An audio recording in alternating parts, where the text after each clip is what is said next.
What's going on, everybody? This is Preston here, and in this video I am going to be reviewing the Daytona duels that happened last night. And let me just say that this is probably one of the best Daytona duels I have seen as a NASCAR fan. I really enjoyed these duel races. You have battles going around, you have drivers that aren't locked in the Daytona 500 trying to race their way in, and it was just fun. And this was also a points race, so points did matter in this race. So, yeah, guys. So, for starters, Joey Logano and Michael McDowell are the pole sitters for the Daytona 500 on Sunday. Logano won the pole, while Michael McDowell is going to start on the outside pole. So, yeah, guys. And let me just say, in qualifying on Wednesday night, I I thought it was going to be Hendrick. I felt like it was going to be a Hendrick battle again, but no. Ford and Joey Logano won the pole for the Daytona 500, and Michael McDowell. So, how about that? How about that for the Fords? So, yeah. But the Toyotas, we gotta talk about the Toyotas, because the Toyotas, they didn't even show up in qualifying. They lacked speed, but when it comes to racing, oh, they are ready. Like the Toyotas, they can qualify they can qualify in the high 20s, like 26th through the 40th position, and when it comes to race time, they'll be up in the top 10 in like a few laps. So yeah, the Toyotas usually focus on the race and not on qualifying. So yeah, but let's talk about the Duel 1 first. So Duel 1 on the pole was Logano, and starting off, Logano, he dropped back to the back, and the driver who, in my opinion, led the most laps, well, I think led the most laps, is Ricky Stenhouse Jr. was up there. Of course, we have the battle for the open cars between Jimmy Johnson and J.J. Yaley. And, yeah, I really wanted Jimmy Johnson to get in because, man, he's a 7-time champion, and he deserves to make the Daytona 500. He deserves it. So, yeah, he wasn't in a charter car. He will be racing in the 84, which will be part-time. Yeah, and he raced his way in. He didn't qualify his way in on speed. That went to Anthony Alfredo on Wednesday, but Jimmy Johnson was able to do it. And oh my goodness, the second I saw Jimmy Johnson spin out in that crash involving Daniel Hemrick, Austin Dillon, and that crash that happened on that caution before the finish in Duel 1, man, I thought Jimmy Johnson's chance was over. But no, he came back. He came back, and J.J. Yaley went up the line, and it didn't work, and Jimmy Johnson was able to pass him and get the win. So, yeah. So, wow. Duel 1 was really good, and your Duel 1 winner went to Tyler Reddick, one of my favorites. Let's go. So, yeah, guys, Tyler Reddick won Duel 1. Yeah, I feel like... And then Tyler Reddick, like I said, the Toyotas, they showed up in the duels last night. And they will show up in the Daytona 500. They will show up. And I'm going to talk to you guys who I picked to win the Daytona 500 is at the end of this video. So stay tuned for that. And just wow. And there were some drivers on pit road that had mistakes. And yeah, Ross Chastain had that speeding penalty. I think it was in Duel 2. The Toyotas. By the way, Tyler Reddick, the driver who won Duel 1, he almost spun out.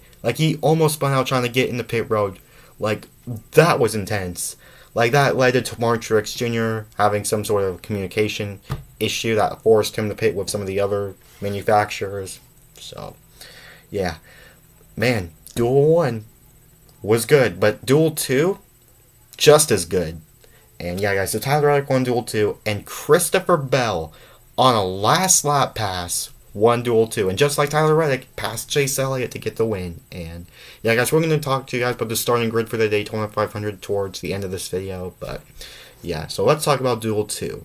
So Duel 2, instead of Michael McDowell going to the back like Joey Logano did, Michael McDowell was actually in contention for this race. He really was in contention for the entire portion. And then we have BJ McLeod and Kaz Grala. They were the open cars in for this race, and BJ McLeod was in the top 10 pretty much the entire time until that big crash happened, and oh my goodness.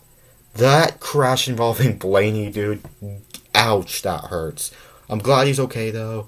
What happened was, I feel like I feel like it was just a push gone wrong, and that just caused a chain reaction. So yeah, it sucks, but it happens. So yeah, so yeah, guys. Kyle Busch was involved. Blaney, Byron was involved. Christopher Bell, the Duel 2 winner, was able to escape that. McDowell, I know Denny Hamlin, my guy, my favorite driver, was able to escape that. Um, yeah. So that big crash, man, that had 6 cars involved in that. Wow, that was huge. That was huge. I thought it took out almost the whole field. I thought it took out the whole field. I thought like we're gonna have only like 3 cars in this race that can contend, or maybe 4 or 5. But yeah, and in the end, this duel 2 was just like Duel 1, and Christopher Bell with that last lap pass, and Denny Hamlin was really dicey with the blocks. I could say that because in the final 5 laps, Denny Hamlin went up to block Michael McDowell, and it was like just like 2 seconds right when Michael McDowell hit the back bumper. Like, wow, I thought that was going to be a wreck. Like, whoa, that was on my edge of my seat right there, because that's what I like about super speedway racing. Moves like that get me up on the edge of my seat. Like, oh my gosh, like, dude, this is why I'm a fan of super speedway racing, is because the intense racing, you're close together, like, man, I really like these kinds of races, and I can't wait for the Daytona 500, guys. I am looking forward to that race, and yeah, looking forward to that.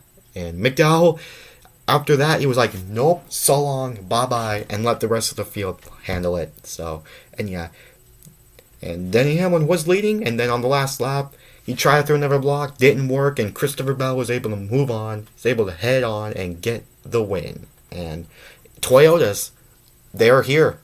They're here. And the Toyota has been undefeated in 2024.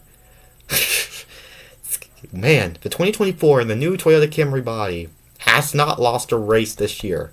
Has not lost a race this year so far.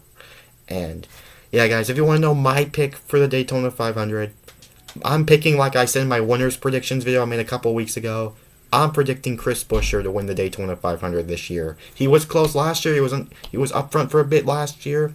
I feel like this year he's gonna get it. I feel like Chris Buescher, he's gonna do it. So yeah. So now, guys, I'm going to go ahead and take a look at the starting lineup for the 2024 Daytona 500. Alright, everyone, here is the starting grid for the Daytona 500. On the pole is Joey Logano and Michael McDowell second, Tyler Reddick third, and Christopher Bell fourth, the dual winners. And by the way, guys, the odd starting positions is the Duel 1 finish, and then the Duel 2 finishing results are the even numbered positions. So yeah, hope that makes sense to you guys. But by the way, before I continue, Kaz Grala and Jimmy Johnson both made the Daytona 500 on the last lap as well. So yeah, so that means BJ McLeod and JJ Yealy, they went home. So yeah, and then Chase Elliott, he rounds out the top 5. Austin Cindric 6th, Alex Bowman 7th. Denny Hamlin, my favorite driver, is starting 8th. Carson Hocevar, an Aspire car, he finished in the top 5 in his duel. John Aaron Nemechek, who was in the back of the field for the most part in his duel, he finishes in the top 10.